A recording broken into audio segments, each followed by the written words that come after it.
Hi, I'm Sam. In this video I'm going to share with you a little bit about a recent trail run that I did.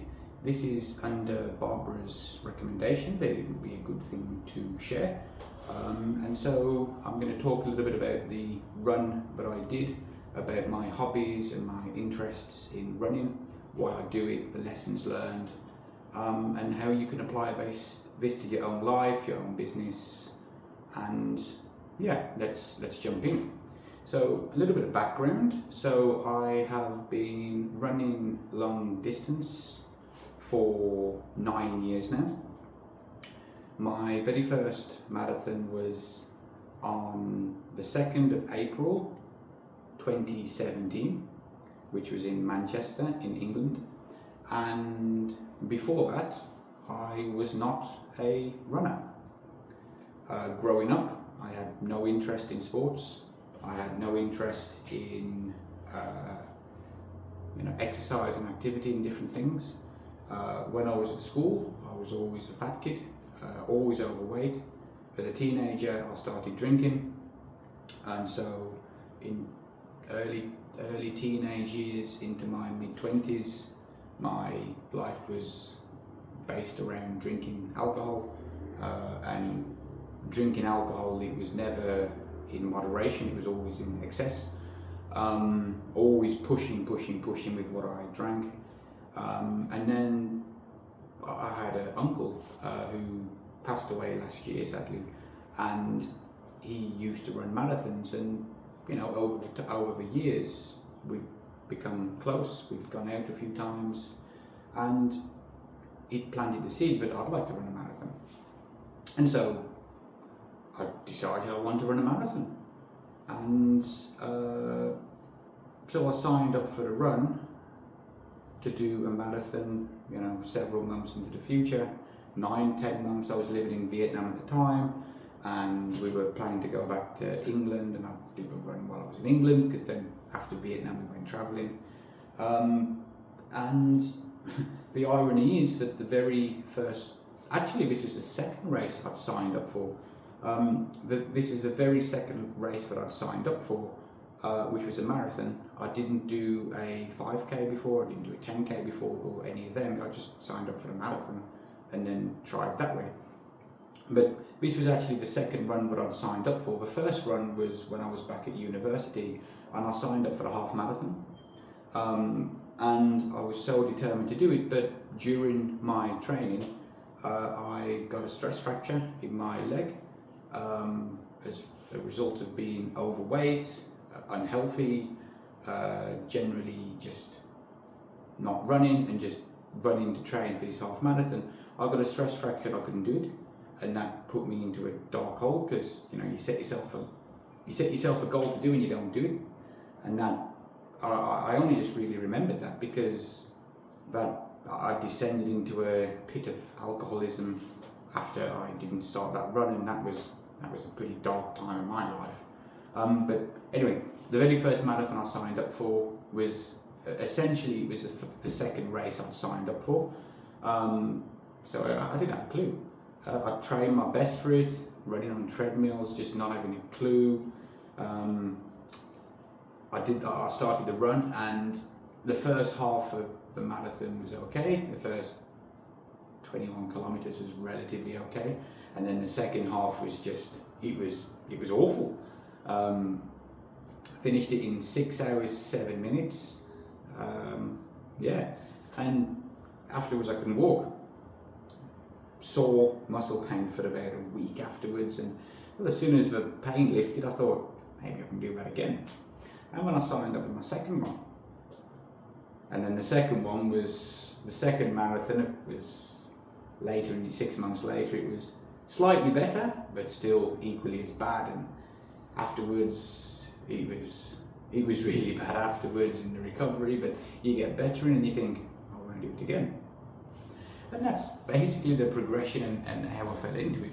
And what I kind of noticed was that the more that so with humans, we tend to mature at around the age of 25. So our brain matures and we become fully adult about the age of 25 with our prefrontal cortex. And the prefrontal cortex is all about making executive decisions, and it's sort of making smart decisions. When you're young, you make silly decisions, you make foolish decisions and foolish choices, which I've made so many of in my life. But you can brush it off because you're not yet fully mature as an adult. At the age of 25, you are. And so for me, up until the age of 25, it was alcohol. And when I was younger as well, back living in England, it was drugs and alcohol, and then later it was alcohol. And so I kind of found that 25, 26 was the peak periods of my alcohol days, where it was literally out of control. And then as I matured more, it sort of channeled that energy that I have, that addictive personality that I've got, always wanting to push, always wanting to go to the extreme, which some people have and some people don't. I kind of channeled that into the running, I guess, and I sort of found that as the years passed, that from my first marathon and becoming addicted to running, that my drinking tended to get less and less and less. I still drank pretty much every day, but it wasn't drinking until I'm blackout drunk kind of thing. I still drank heavily from time to time, but not as frequently. And so it was as if I was channeling whatever that was within me, but pushed me to drink excessively into the running. And if I'm looking back and I'm reflecting back, it really did kind of help me, because the more and more I did this, the more passionate I got about running, and the more I started taking it a bit more seriously, because there's a sense of accomplishment in doing these goals. And after I did a few marathons, I forgot how many, that's when I heard about, I think it was Dean Karnazes in Ultramarathon Man, in his book about him doing 100-mile runs and various things, and that just blew my mind at what was possible. And then it just planted the seed that I want to do a 100 kilometers run. And that seed was in my mind for a couple of years. And I had the opportunity to do an ultramarathon. It wasn't a formal, it was a marathon, like a very low-key event, which is just pretty much a loop course. And I had the opportunity to do more than a marathon, which I wanted to do. And so I went there and I did extra of the course to bump it up to like 50 kilometers, and that was what I consider my first ultramarathon. And I liked it. I kind of thought, how much further can I go? And I still had that 100 kilometer as my goal. That was my goal, that's my objective. Fast forward a few years, and we were back in Malaysia, we were locked down and couldn't go anywhere and couldn't do anything. And that's when I had a revelation that, hey, if I want to run a marathon, why do I have to sign up for a run? Why do I have to do a formal event? A marathon is 42.2 kilometers. Why don't I just go out and run 42.2 kilometers and not run a marathon? And that's exactly what I did. And I started to do that quite often during the lockdowns and things, where we couldn't really go out and do anything, but we could go outside. And so I just ran a marathon often. I then, at the time, thinking back as well, there was a few videos of people that doing large distances by doing laps of the garden and various things, and I did the same. I went out and did a marathon backwards and forwards as a loop around my wife's family home, around their drive. I marked out the course of the distance, and then it's just, okay, I need to do this many laps to do a marathon. And well, I did that, and then I went back a couple of weeks later and I think I did 60 kilometers or something equally as silly. You know, all day backwards, forwards, around, and I loved it. And then the opportunity came for me one day where I actually had a chance. I'd run 50 kilometers and felt great, and I thought, I think today's the day I'm going to try and do 100. And then I just continued running until my watch went to 100 kilometers. And that was the first time that I ran 100 kilometers. And bearing in mind, this was all on my own, pretty much just doing laps up and down the street, and laps in the park, and then back to the street, and then back to the park. And at this time I had no clue about running. I had no clue about nutrition, hydration, gear, chafing, and all kinds of things. And you know, at the end, I was pretty battered and bruised for a while, but I had a big smile on my face and I loved it. And then I had the idea then of, well, why don't I sign up and do longer runs and do formal lengths? And the following year, I think it was, I signed up for a run, TMBT it's called, which is an acronym for the most beautiful thing, which it absolutely is not. From a scenic perspective it is, but from the race it is not. And I signed up for that. And I went in there full of confidence. I'm going to smash this, I'm going to do this, I've done it before. Well, the thing is, I'd never run on a trail before, I'd never tried this before, I'd never done it before, didn't know what to expect. And so I'm looking at the course route and thinking, okay, so I did 18 kilometers on the road, I did 100 kilometers on the road in about 18 hours. The halfway point here is 60 kilometers, I should be there by sunset, and this and all of these things. Not factoring in just how different it is on technical trail when you're running. Long story short, that run was a complete and utter disaster by a long shot. I had issues throughout with throwing up, stomach ache, and I got to that halfway point, which I thought I'd do by sunset at about 1 o'clock in the morning, missing the cutoff time in an absolute death march, feet covered in blisters and in just insane pain and all kinds of things, and it was horrible. It was sort of, my stomach was so bad that I was scared to make a misstep on the trail, on the mud, because if I slipped and fell, I'd have an accident. As in, like, my stomach was bad and it would come out, that kind of thing. And it was horrendous. And I thought, what am I getting myself into? Well, since then, I've learned a lot. You know, you learn more in failures than you do in your successes, which is something I can definitely attest to, because that was an epic failure. And so what I did then was I decided I'm going to come back next year and do it. I know what to expect now. I'm going to come back next year. I'm going to put more training in. I know what I need to do with train. Well, I went back the following year, and this time I missed the cutoff time at the third water station, which was about 30 kilometers in. So the second attempt at that run was, I was better prepared, better understanding, but then I found myself out of the race halfway before the halfway point, and that was painful. I missed a cutoff time. I was too slow. This was even more painful because I had planned with my wife, with my wife's family, so I think it was a sister, a brother, sister-in-law, and the whole family. We were going up into the mountains where the finish line was, and they were going to see me there. I'm staying a few days and all of these things, but I was out of a race 25% in. That was very painful if I were to reflect back. I mean, because I trained hard and all of these things, but you know, I was still a novice. I was still new at it. In hindsight, I look back and think the issue was the heat. It was so hot and so humid. You know, you just imagine these jungle trails, and my physiology is not adapted and suitable for hot running. You know, I sweat liters and liters and liters. I sweat so much salt out, to the point where I'm abnormally high with my sweat and what I do. And so, well, I didn't know that at the time, and I didn't know how to counteract it.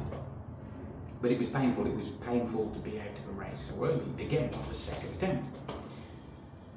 And I thought, this is too much. I'm gonna nail it next year. And so I signed up for the next year. Third attempt, third time lucky. This time I got a running coach. I had a running coach for, I don't know how long, 10 months. I paid $300 a month for a running coach for 10 months, so about $3,000. During the time of the running coach, I completed another 100-kilometer run. That'll be a story for another day, because it was. So the other 100-kilometer run, the first 100-kilometer trail run that I did, took me 29 hours. 2 days before the race, my wife had a missed miscarriage, to be accurate, and there was the emotional stress with that. And then the day after the race, so this race took 29 hours, so it was Saturday and Sunday. I didn't get back until late on the Sunday night. On the Monday morning, she went into hospital and was there until, she didn't get back until about midnight Tuesday, or the early hours of Wednesday morning. And then I'm with a 2-year-old and all of this, it was horrendous. The recovery and everything with that. But I did it. And then I signed up for another run, which is 110 kilometers later in the year, a few months later. And that one, before that race, the day before that race, I had a sharp pain in my side, in my kidney. No idea what caused it. And that caused problems on the day of the run. I felt sick during the run. And I was at a point at about 5 o'clock on the night where I text my wife and said, look, I'm done, I'm not going to do this. If I quit now, if I drop from the race now, I'll be able to get back to the start line and get the bus back, and I'll be in bed tonight, instead of missing the last bus back from the event organisers, and just having to sit there all night, and it's just and she encouraged me to keep going, and so I just got up and left. I thought I'll figure the rest out later. And that night became one of the worst nights of my life. I was falling sick, I could barely breathe, my throat had swelled up from the dust and everything. Throat was dry, just awful. I just kept pushing and pushing, even if it was at a snail's pace, and I eventually dropped out of that race at 12 o'clock the following day. So I had literally pushed myself for 18 hours when I had enough. And I came into that aid station missing just at the cut-off time. I could have gone if I wanted to, but I didn't. I had enough. I think there was 14 kilometers to go, so I was quite close to the finish. But hallucinating going in, just really bad. I just got in there and I just lay there, and it was awful. Well, from that I just felt really sick after that race, and it was not good. But I've reflected back as a positive. Well, look at how I managed to push when I just didn't want to stop. I couldn't eat anything, all of these things for 18 hours. That's a good thing. That's a good thing for mental resilience. I got over it, I recovered. And then it was TMBT3, the third attempt. In the build up to that, the training that I put in, as per following coach's orders, was I was doing a lot of back-to-back runs. And so back-to-back long runs is you do a long run on one day, and then the next day you do another long run. And the purpose of that is that it builds up the durability and strength in your legs. So in the later stages of a race, you can still move forward without being dead, kind of thing. You're able to still function with some degree of, ability. And so some of the training weekends there was I was off to the hills here to do 8, 9, 10 hours on the Saturday, and then I'd go there and do 8 hours again on the Sunday, and I did that a few times. Bearing in mind that I had to get transport there, transport back both days. Bearing in mind that the Friday before the weekend I would have to rest in order to get myself ready for it. The Monday afterwards I'd have to rest, and you have to think about this of the negative effect of that training on my family life. But I thought it was worthwhile because I'm going into TMBT. I've failed twice before. I'm going to do it. It's worth it. It's worth it because I don't want the race to defeat me. And it was race day. We went down. We went and stayed at the family home in the village because the start lines had just up the road from there. The end place is up in the mountains. And we went down there with some friends and all good. And so the night before was when the problem started. It rained non-stop, heavily for several days before. Rained non-stop the day before. I stayed at my wife's auntie's house, which is a bit more comfortable. She stayed at the family home. I stayed at her auntie's house, which is just, it's just a couple of minutes away kind of thing. And the reason being that I need to sleep, I need to rest, I need to unwind, because if not, the nerves will keep you awake, and then you don't get any sleep on the Friday night, and then you run all day Saturday, all night Saturday, half a day Sunday, and then you don't sleep on Saturday night because you're running. But then the Sunday night you also don't sleep very well because your body's fired up and it's hard to sleep after a run. And then you've got 3 nights then with barely any sleep, and that causes a lot of problems with recovery.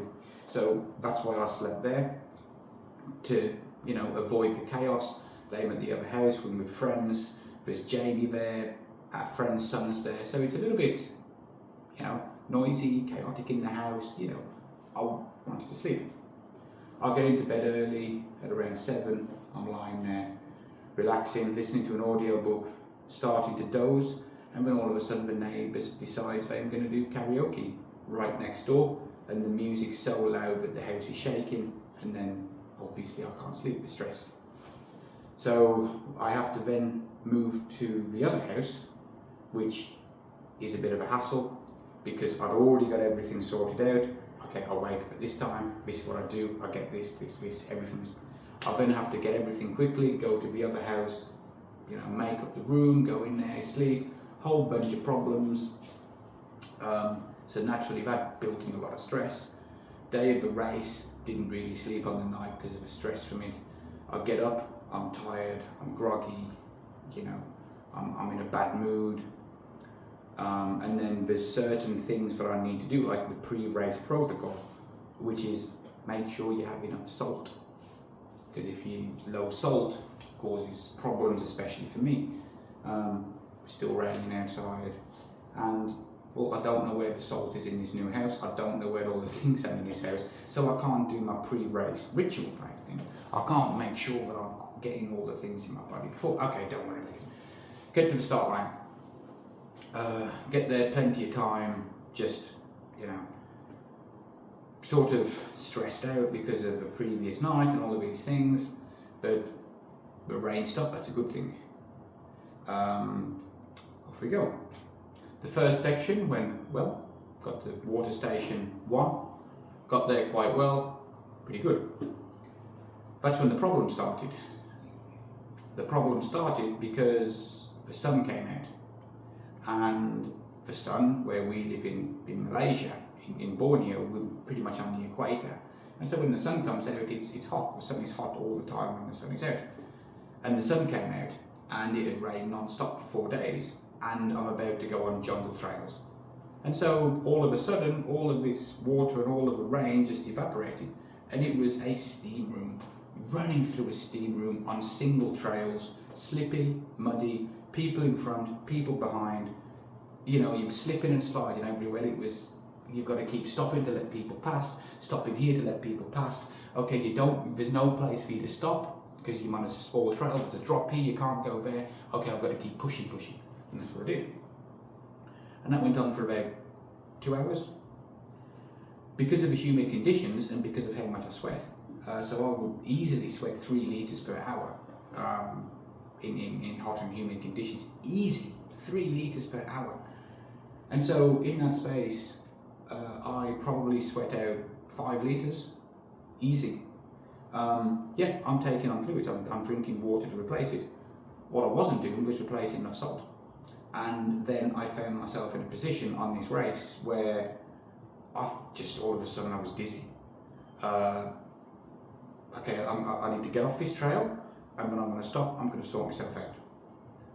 Get off the trail, find a spot, and then I just get so dizzy I have to sit down, and when I sit down, and then, I just I'm going to lie down. I'm not sure if I lost consciousness or if I actually blacked out, but that's when the cramps kicked in. And these cramps are caused by low salt. So I had sweat out so much stuff on that previous section, which is from the sweat from the steam room, and because I wasn't able to make enough progress. You're in a line, there's nowhere for you to move, there's people behind you that are trying to get past because they're faster than you. You've got to push in order to maintain that flow, and it's not a good place to be in.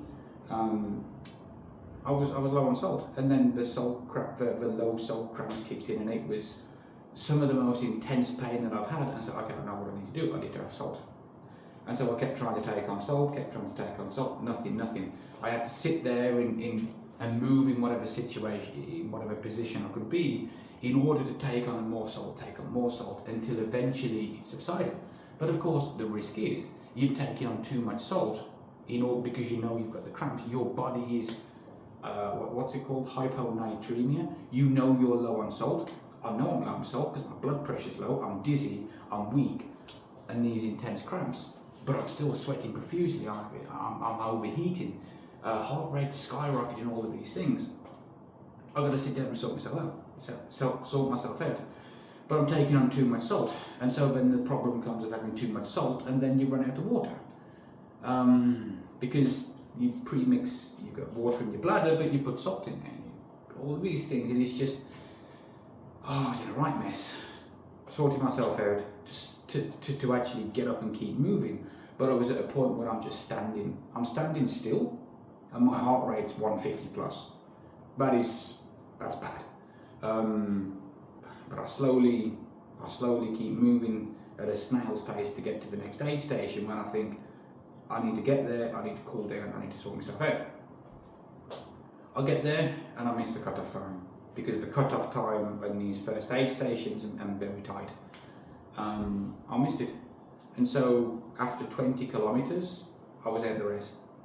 And that was devastating because of how much training I'd put in, how much effort I'd put in over the previous year, the sacrifices I made, and for something that was out of my control,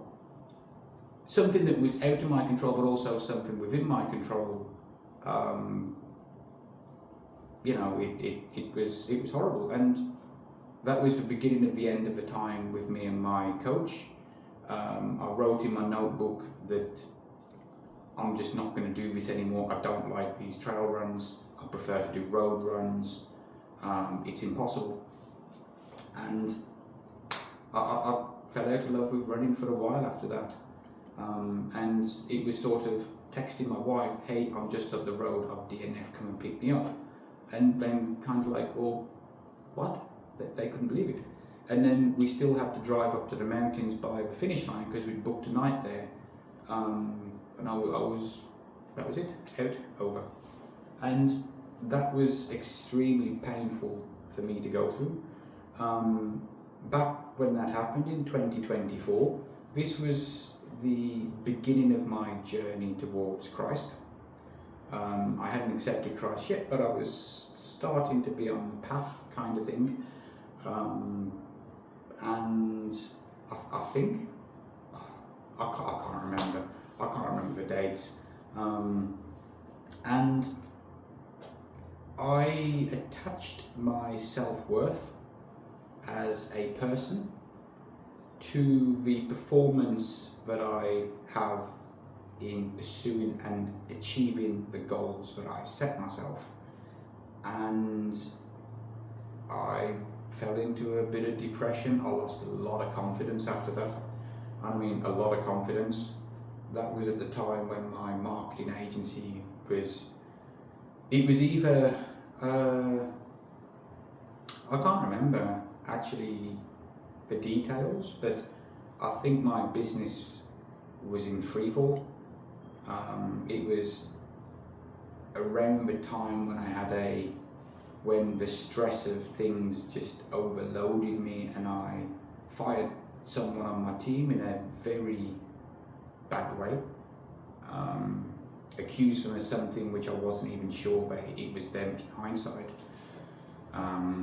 And you know, it was bad, and I lost my confidence, and then things spiraled downhill for me after that. And I was in a bad place after it. I kind of lost my passion for running. I put in so much training into that race the third time. The third time I did it, to the point where I probably put in more hours of training, or at around about the same amount of hours training as some of the people that would win the race. That kind of level, I was training that hard for it. And to be the first person out of a race through that way, you know, I look back at it and think, well, could I have done this different? Could I have done this different? And the answer is yes. In hindsight, I could. In hindsight, you learn a lot more from failures, but it was so hard to pick myself up after that, because I viewed myself as a failure. And all of these voices in my head that said, "You're not a runner. Look at you." At the time, my weight was around 103 kilos, 104 kilos. You know, it was always, I'm too heavy, I'm too this, I'm too that. And it was bad. It's frustrating. And then from then, I had another race signed up for, which was a 50 kilometre. You know, 50 kilometre, it's just local, it's half hour away, it's up in the hills, I've trained there all the time. And it's a duration which a 50 kilometre run is kind of like, this is like a training run for the big races for me. Not that 50 kilometres is undermining what the distance is in the mountains and things, but it's hard, but it's a normal thing for me. It's not like I'm pushing myself beyond my limits, and I'm committed that I'm only going to do these again. I'm only going to do the road runs as well, and that was in 2024. I did give myself a challenge for my 34th birthday, which is while I'm on about it, because, and this was sort of just fun. You can just see just here. And so for my 34th birthday, I set myself a challenge that I want to do 34 marathons in a year, 34 marathons or ultra marathons while I was 34, and that would be, you know, the vast majority of them was me waking up at 2 o'clock and going and running for 6 hours, just loops of the area I live in. And it was running it continuous until 42.2, and that was it. And I did that, and that was probably in hindsight, one of the best achievements, because of the perseverance and going through it. Especially since halfway through we decided to go back to England last minute for a month for Christmas, and I couldn't run there. And then my wife's due date was a month before my birthday, which means I had to make sure all the runs were finished before then. And it was literally running a marathon or 2 marathons a week for about 3 months. That was hard. That was really hard when you have to do it week after week after week. But I got through it. I got through it, and that gave me retained some of the confidence that I had. And then, you know, last year, 2025, I signed up for the local run again, the local 50k in the hills, and you know, that was a different route, a bit harder kind of thing, and I enjoyed it, but I didn't push myself.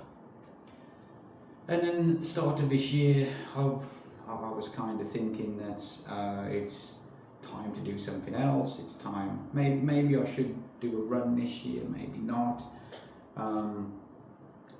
And eventually I signed up for the run. It was an 80 kilometre run.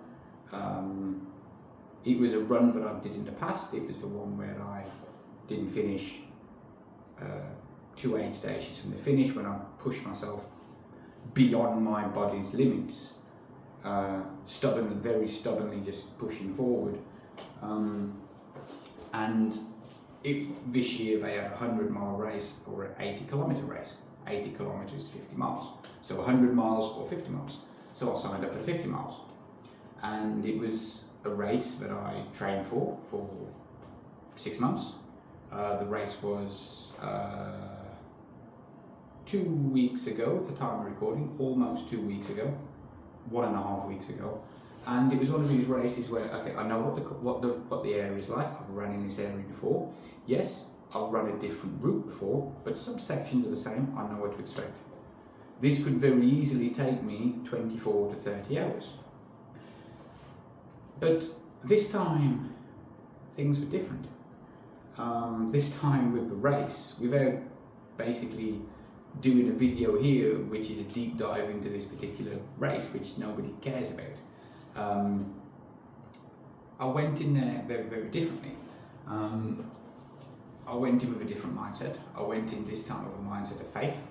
I had a bunch of Bible verses that I reflected on in the build-up to the race, thinking about them, trying to get it into my mind. I prayed about the race and prayed for sort of, to help me get through it. I had a race strategy which I executed pretty well. I knew that if the conditions were hot and humid, I knew what to do from experience in the past and learning it. And I went through and I finished it in 18 hours 49 minutes, which is really good for me. I was very happy with my performance overall. It was the best performance I've ever done in a race.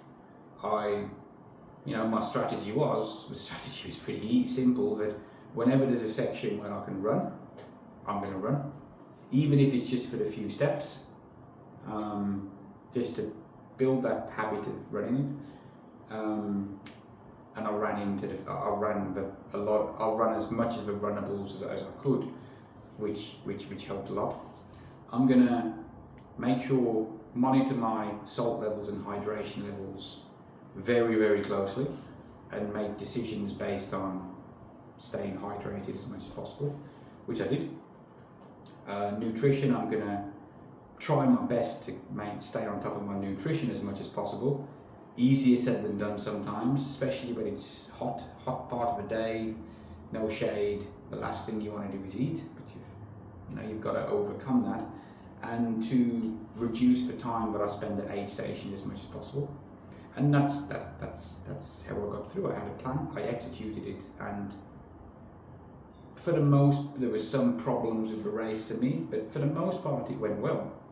And if I were to reflect back on it now, and the reason why my performance was so good, first of all, is that I think this time is that I went in with a different perspective.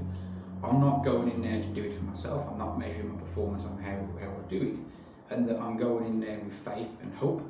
I went in there before with prayer. I prayed before. During the race I was praying, and things went well. The night before I listened to Trying to Help Me Relax, which easier said than done the night before the race with the nerves and the excitement and things. Like various prayers that are online just to help relax and try and put me to sleep and things. And it helped. It helped me go in there with a different mindset and a bit more of a sense of peace. But with the run, something happened, and this is a big lesson and an insight that I have from doing that run. And that is it was 2 years before when I failed at TMBT for the third time in such a catastrophic way. And it was 2 years, and since then I've run a lot, but I've never wanted to go and push myself beyond what my limits were, what my limits of comfort were. I didn't want to do it because the cost is not worth the benefit kind of thing. I just did a simple cost benefit analysis and thought, well, is it worth me putting in all the training that I'd need to do, the back-to-backs, at the expense of time with my wife and 2 young kids? The answer, to go there and to find things like the weather that's out of your control, is going to be a major contributing factor to me not finishing the race. And absolutely not. It's not fair on me as a father and husband to do that, to take time away from my wife who has to look after the 2 boys, or for me to spend time with them. It's just, no, absolutely not. Is it worth the hassle of going and the transport and everything that's involved with doing it? And again, absolutely not. And that's the decisions that I made that I thought it was not worth doing it. But for 2 years after I failed for the 3rd time, it took a while for me to get back into wanting to do long runs, kind of thing. Still did short runs, you know, train slightly different and the various things, and you know, I got back into the running and I started to do more things, and that was it. What I didn't realise at the time was that what I was going through was kind of like the wilderness in terms of my running. You know, I've ran so many long runs, so many marathons, so many ultras where predominantly it's me versus the distance rather than me versus other people, or even me versus a race course. It's always been me versus the distance. That's what I like to do. I like the training. The training for me is the best part. I love training. I love running.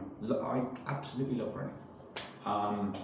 Tell me now that after I've done this video, I'm going to go out for a run, and I sort of, you know, that sort of thing sometimes, knowing that I'm still not 100% recovered from what I did 2 weeks back, but still, I just love running, kind of thing. It's something that's been with me now for 10 years, almost 10 years. Running is probably what brought me away from alcoholism, and I just love running. And I love the training, but your training has to have a purpose. I was going through the wilderness. The DNF did not finish. After everything was probably my rock bottom with running, and I'd really had enough. I just didn't want to do these long trail runs again. And then over the next 2 years, almost 2 years, without necessarily my own awareness to it, because I just detached my performance from what I was doing. A lot of things would at work without me being aware. I was being forged in the wilderness, forged through the fire. I was being refined as a runner, and I didn't know. And all of the times that I've failed as a runner, and I have literally failed hundreds and hundreds of times at different things while running, and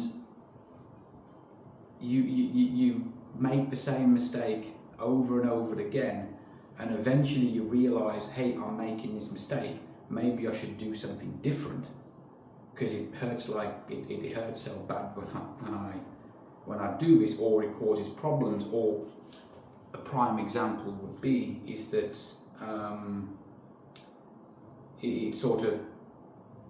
this took me a long time to learn the hard way as well, is that, well, if I'm planning to do a long run tomorrow morning, and I'm going to be out at, you know, in the early hours, and I'm going to be running for 5 hours, for example, just in the neighbourhood, you know, in the area, doing laps of my various routes and circuits that I've got. Well, what do I do the day before? Is it a good idea to wake up normally and have caffeine, knowing that I might not sleep on the night and then be overly tired? Probably not. I'll probably need a rest day. I need to have no caffeine, sleeping, catch up on sleep, that'll help. The next thing is, what do you eat the day before? Well, I made this mistake a few times with just eating normally and eating what I want, because you're then out running somewhere and you need the toilet. And if you need the toilet but there's no toilet around, what do? Well, you've then got to find a toilet quick. And I've made that mistake so many times before, that now, over years of making that mistake of, I don't want to be out running, being several kilometres away from a toilet, suddenly and urgently needing the toilet, because it's not a nice feeling to have. And so I learned that through making that mistake so many times of, okay, I need to have a protocol of what I'm going to eat and drink the day before I do a long run. And these things that I've made these mistakes so many times, time and time again, eventually I figured them out. And that's what it is in a lot of aspects of the running. And all of these things that I wasn't even aware of at the time have just all come together. And that is what contributed to me having my best performance at this race a week and a half ago. It's looking at it now, it's sort of all of the work that I've done over the years, all of the runs I've done, all of the training runs, all of the actual runs, everything, every single one of them contributed in some way for things coming together, and me now kind of having the confidence and thinking, well, if that's how I performed in the run a week and a half ago, I can replicate that performance by doing the same thing. And what I've started to do, which this took me 9 years to do, literally 9 years as a runner, this is what it took me to do, to learn the hard way, is at the end of doing a long run or a race, I'll write down a review of what it is. And I'll write down, what did I do for my nutrition? What was my nutrition strategy? What did I eat? How was it? Did it cause problems? What was my hydration strategy? This and this. I'll write it down. And then the next time I do a long run, I'll review it. Okay, don't do this. This did not work well. Okay, so the next time I do a run, I don't do that. This worked wonderful. I'll do more of that, not that. It took me 9 years to figure that out. When it comes to what I need, the clothes and the gear that I have for the run, I've written it all down. Again, 9 years it took me. Before that, every time I did a run, I was thinking, okay, what do I need for this? What do I need for this? What do I need for this? You know, I've written it down and printed it off, so next time I do a run, I just, okay, I need this, tick. I need this, tick. I need this, tick. It's silly things like that. I had to learn that the hard way over years and years and years, and then forgetting equipment and not having things and all of these things. But the point I'm trying to make is that in terms of being a runner, and I am not a good runner by any means, in terms of the distances I do, I'm a novice in this sport compared to some people, a beginner. But in terms of my own performance and my own ability, it feels like I've kind of reached a threshold where I have become quite good at what I do in terms of my own ability. And the way that that's happened is it's making a lot of mistakes over a long period of time, and eventually figuring out what those mistakes are and trying different solutions until I find a solution that kind of sort of works, and then refining those solutions by doing it more and more and more until you reach a point where you're out there doing a long run, or you're doing an ultra marathon or whatever it is, and you're out there for 18 hours, 19 hours, 24 hours. And the best way to describe an ultra marathon is, if you've got the fitness and the durability, is that it's an exercise. Well, number one, it's an eating contest, because you've got to keep eating, otherwise things get dark fast. Negative thoughts, inner demons come and whatnot. But the second is that it's I've completely forgotten what I was gonna say. So what was it? The two parts was, number one, it was you have to keep eating it, and number two, it's problem solving. The longer that you're out there, the more likely you are to have problems, and then problems are going to come up unexpectedly. And so the more times that you go out there and the more times you encounter it, the more times you become aware of what these problems are, and then you can find a solution for it. And sometimes a solution doesn't work first time, it might take a couple of attempts to get it right. But when you've got it right and you've got that problem solved 80, 90, 95%, You then become aware of what the next problem is that hinders your performance. And then you can find the solution to that. Again, maybe it takes a couple of attempts to get it 80, 90, 95% of the way. But then you've got two situations. And then you go over it again and you identify what the next problem, you become aware of what the next problem is.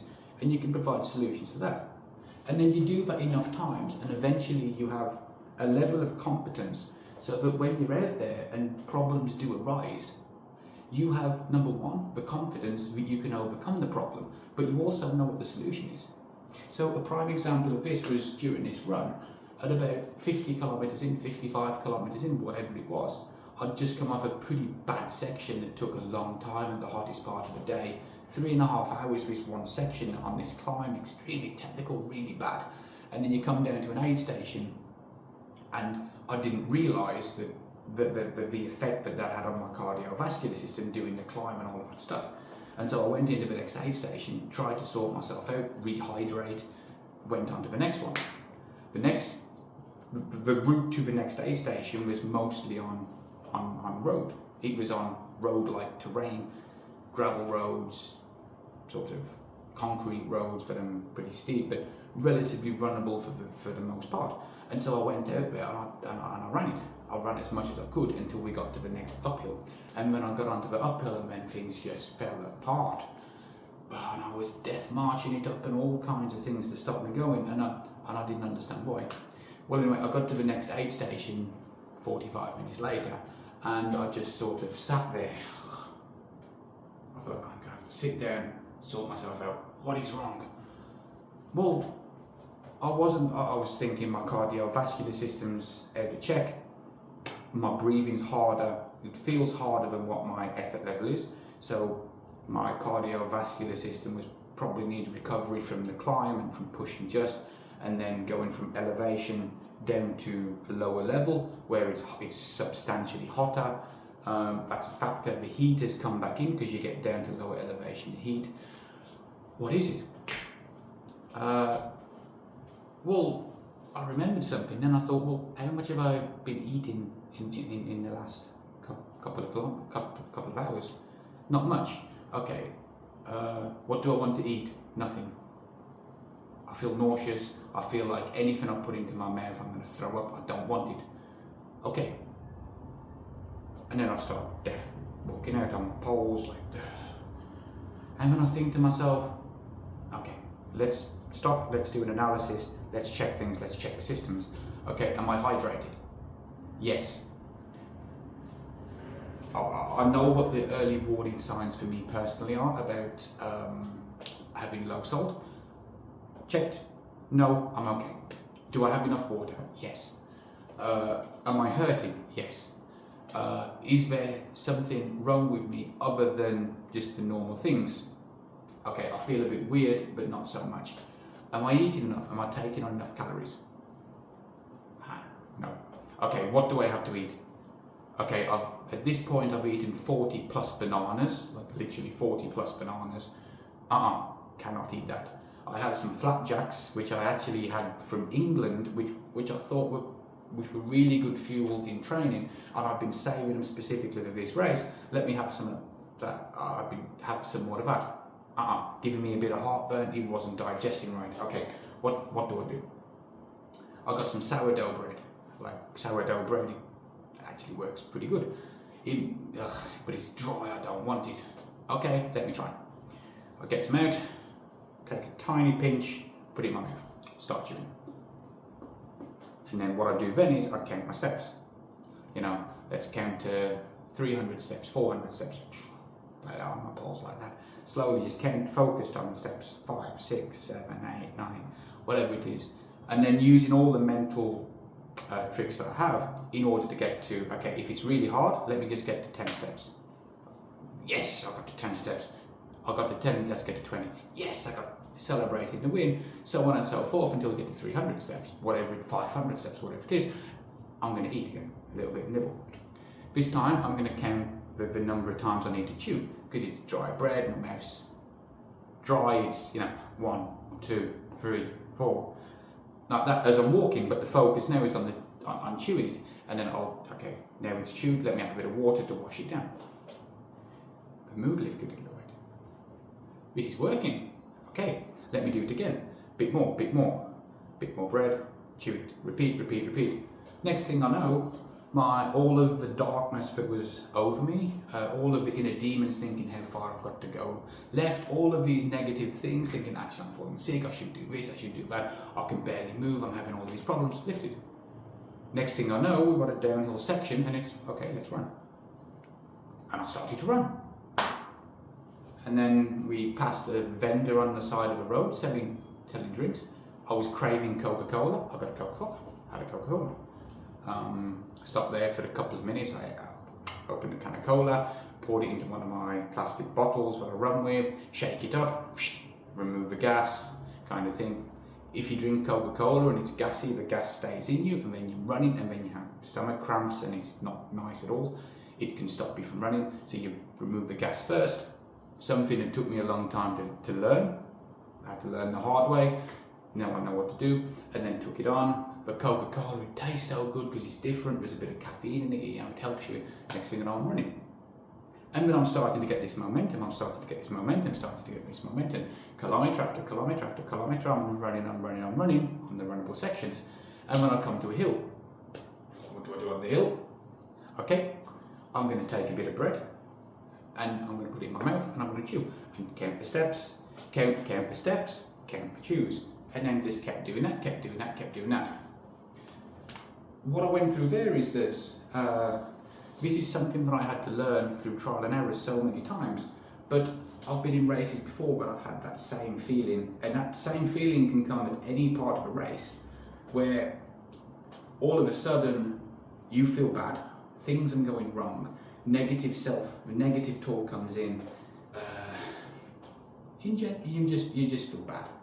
You don't want to continue, and then the magnitude of how far left you've got to do kicks in. It's daunting, it's demoralizing. I mean, the enemy attacks you when you're at the weakest, and that is when you're at the weakest, and that's when the enemy comes in to try and stop you from doing it.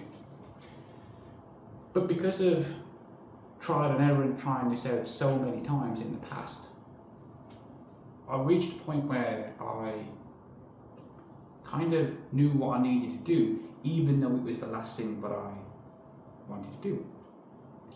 And so I started to eat. And I knew because I like to listen to podcasts, Everyday Ultra podcast, which is my favourite. Joe Corcione was my running coach before. A really great guy, really great brand. Check him out if you like running. But I listen to his podcasts often, and I learn about what I'm doing because I want to get better at what it is. And I remember him saying on a podcast episode that even if you can't eat, put something in your mouth.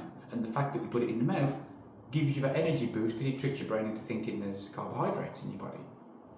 It does. Even if you spit it out afterwards because you can't swallow it, it does. It works.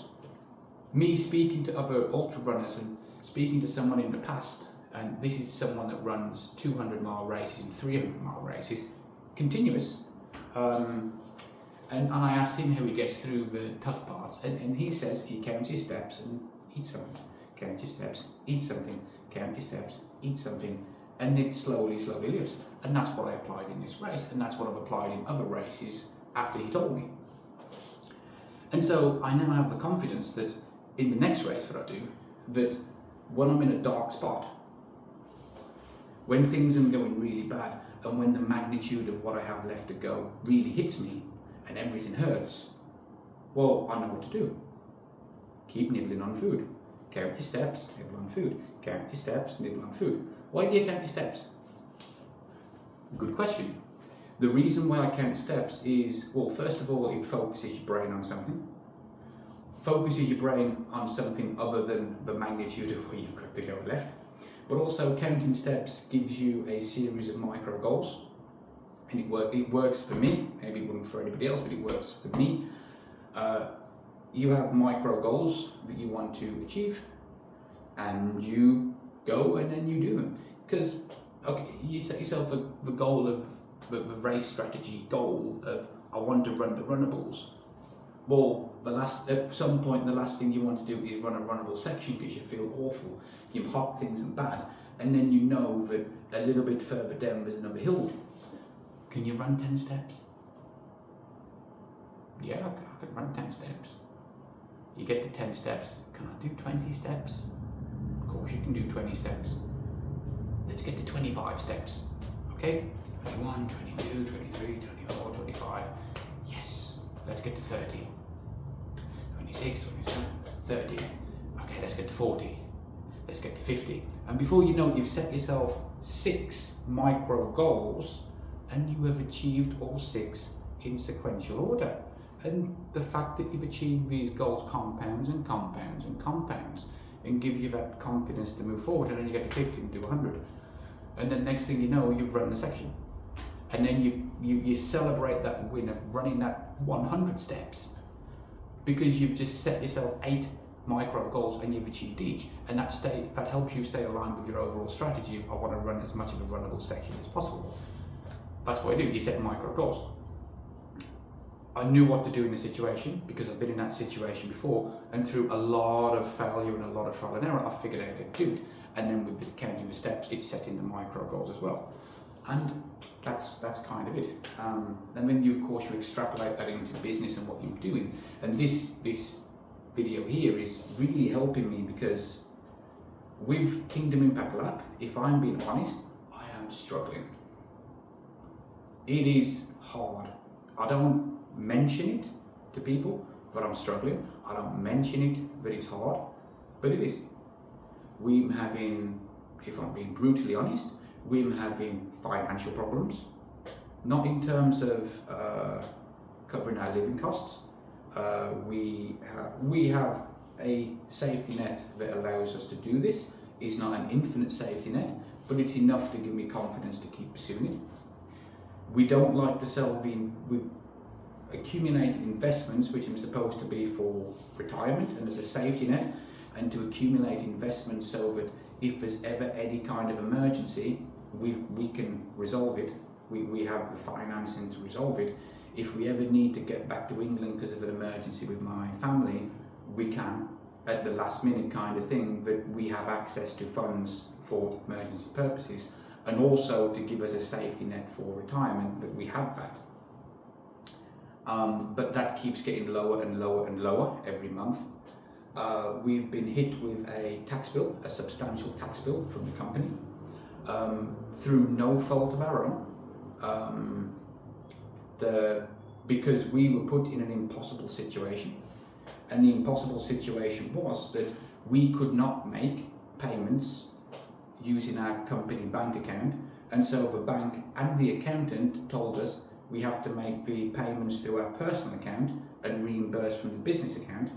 If you're hiring someone on Upwork or paying someone, you need to pay with a card, which is what we did.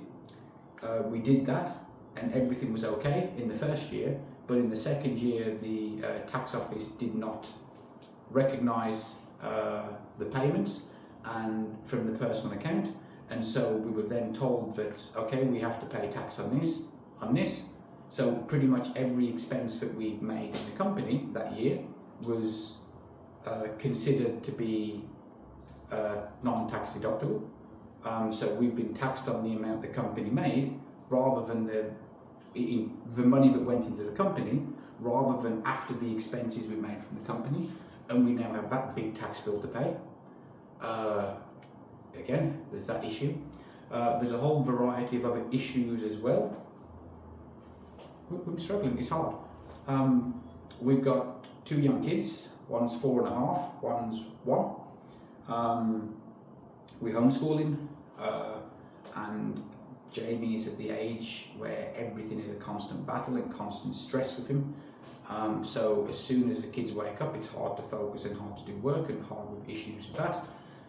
We've got other issues that's happening, like there's a hotel being built next to where we live, which, you know, you've got the piling noise from any time from 8 o'clock until 5, 6 o'clock, and the noise from that. Fortunately, we've got a space in the house, in the 1 bedroom, where you can't hear it if everything's shut. But again, it means that I can't go out and be particularly productive, because if I'm sitting in the office, the noise is disturbing me. There's a whole bunch of things. There's a whole bunch of things with trying to get things to work, and I won't go on and rant too much about it all, but it's hard. I am going through the fire again. But because of my experience with running and how everything came together, every failure in my run basically accumulated and compounded into the inside wisdom and knowledge that I now have with running, that allows me to problem solve while I'm out there and while I'm doing things. All of these compounded, and I have the result of my performance in that last race, of how everything seemed to go together, and I actually did well. I can extrapolate those lessons to the situation I'm in now and understand that I'm in the wilderness while trying to build this business. To understand that it's not the season for me to be doing X, Y, and Z now in the business, but maybe it is in the future. In the same way that running the failures in the runs in the past that demoralised me, if I look back now, that's where I got the biggest lessons from. So I can reflect back now in hindsight and see that massive failure at that race, of how it fit into the bigger picture, which I'll talk more about in a moment. And I also know that even during the darkest times of life and business and various things, that there are ways to get through it, and it does get better, which is what I experience in these races. It gives me a lot more confidence to pursue things and to move forward and to take action. Because the last thing you want is to get discouraged and to lose passion and lose enthusiasm when you're not getting results, especially if it's your calling.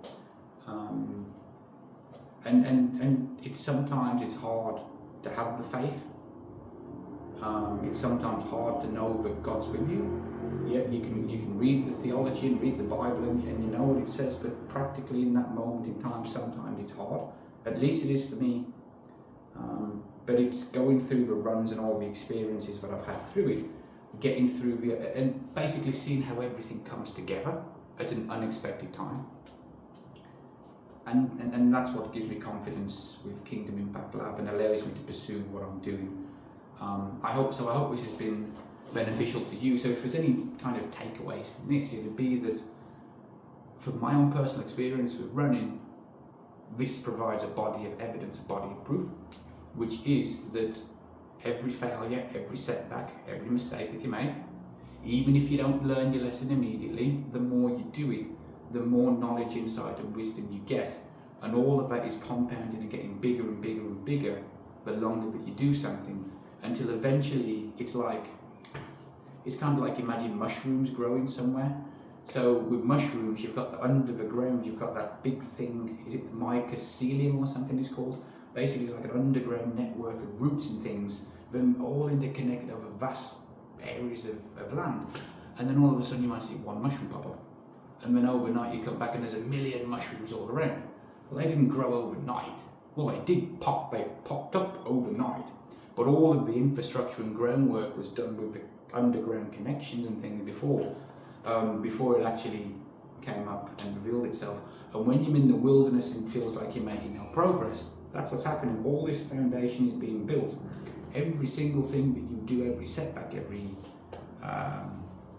value, every mistake, all of these things, I'm going to slowly help gain that wisdom so you know to do things differently next time, do things differently next time, and all things. And eventually it all comes to fruition afterwards. And that's the lesson and insight. So if you are in the wilderness, just like I am with my business now, with Kingdom Impact Lab, just keep going, keep pursuing it. And just to conclude the video,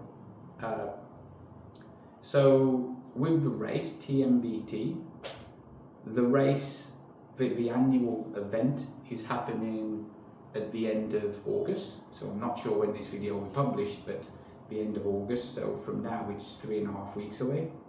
Well, just yesterday I decided to sign up for it for 110 kilometre against what I would have done in the past.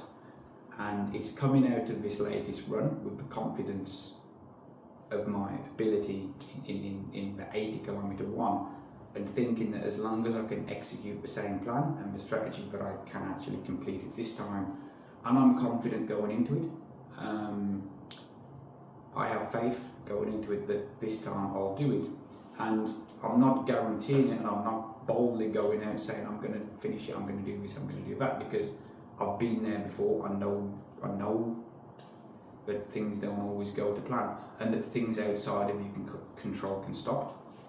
But as part of the journey that I've been going through, now when I'm going through the wilderness with Kingdom Impact Lab, and the self-doubt and the lack of confidence that I have, because we haven't earned any revenue in the company. We haven't earned any revenue in 18 months. And the last revenue we earned was like $1,000 or something. We haven't earned any meaningful revenue in 2 years. It's mostly we're living off our investments that we've had. We're just so grateful that the cost of living is relatively low where we live. So all the investments that we've accumulated for our retirement, we're taking away each month in order to pursue what we're doing, because we also need to live as well. It sort of seems that by me failing 3 times at this run in the past, and now having the opportunity to do it at short notice, where I feel confident that I can do it based on my performance in the recent race, this would give me a lot of confidence moving forward with business, and the confidence that I would get from that run would extract over and apply directly into what I'm doing now. And that's it. It just seems that it'd be the perfect story, the perfect end to it all, because I'd be able to do some. So on my bib, there's an opportunity to put a team name or your sponsor. And what I've put on mine is, I forgot, I can't quote the verse, Matthew something, where the verse says that, and Jesus said to them, with man this is impossible, but with God everything is possible. And I've just got the Matthew and the verse number on my bib. That's what I've requested to put on as my sponsor, which is very fitting, because with myself and my own ability, I failed at that race 3 times, even though I keep getting progressively worse and worse and worse, despite my ability becoming better and better and better. And if I can go into that now, and I'm successful at finishing it, that verse is really true, that with man this is impossible. Because I literally wrote in my notebook after that run that this is impossible for me to do because I can't manage the humidity. My body does not deal with high humidity in these conditions. It's therefore not worth me training and going into a race and paying all the money and everything that goes in addition to the time cost of training, where something as silly as the weather at that particular moment of the race could be the difference between a finish and a failure. It's just not worth it. It's not worth the risk. And that's what I wrote in my notebook. And so if I can go into this now and finish it, and I have a degree of confidence based on my previous performance that I can, to me it proves that verse that with man this is impossible, but with God all things are possible. And coming out of that, it would allow me then to have the faith and to apply that same faith that I will going into the run. And if I complete it, it gives proof, and it gives me the confidence to have faith with Kingdom Impact Lab as well. So that's all. This has gone a long time, and to be honest with you, I could very happily talk for hours and hours and hours and hours on this. But in the interest of my own time, because I want to get it running before everybody gets up, I'm going to end it here. And if anyone actually likes this content or would like to know more about my run or my personal interests when it comes to running, please do let me know, because like I said before, I genuinely love running. I see people out there with t-shirts on and vests saying I hate running, which is a common thing. Over here it's just sort of doing these long races and how hard it is. But for me, I just love it. It's hard, but you've got to do hard things. If you don't do hard things, you're stuck in your comfort zone. And if you're in the comfort zone, you don't grow, you don't progress, and you stagnate. And for me, again, just another point here before we finish, of wanting to sign up for TMBT again in 3 weeks after doing that run, is that for me, I've got comfortable with the life I've got, even though we're watching our savings get smaller and our investments get smaller. We were still okay for a while, but you know, you just don't want to do it because it's your safety net. It's sort of, if something goes wrong, you know you want to make sure you've got the money. I understand that you should trust that God's going to provide, but also at the same time, you also do, in my opinion, I also do need to have some security, since I'm the person responsible for the finances in the house. Tattoo looks after the kids and doesn't make anything. Well, actually she does through the business, but it's sort of, you know, I won't go into those details. And then with the 2 kids that we want to homeschool and these various things, all these costs for them that come with it. And, you know, so what was it that I was going to say? I got a bit sidetracked. I'm comfortable with, I've got into a position where it feels comfortable, and I need to do hard things. I need to push myself beyond what I've gone before. And if I do finish TMBT, it's 110, which is 4 kilometers further than I've gone before, and it will be me completing the run that's been my nemesis for the last 3 attempts. It's going into it and doing something that is extremely hard, and you have to do it. You have to do hard things. You have to get out of your comfort zone and push so you can see what you're capable of, and that's what I'm hoping to do here as well. So okay, I need to go now to get ready for my run. That's all. Bye.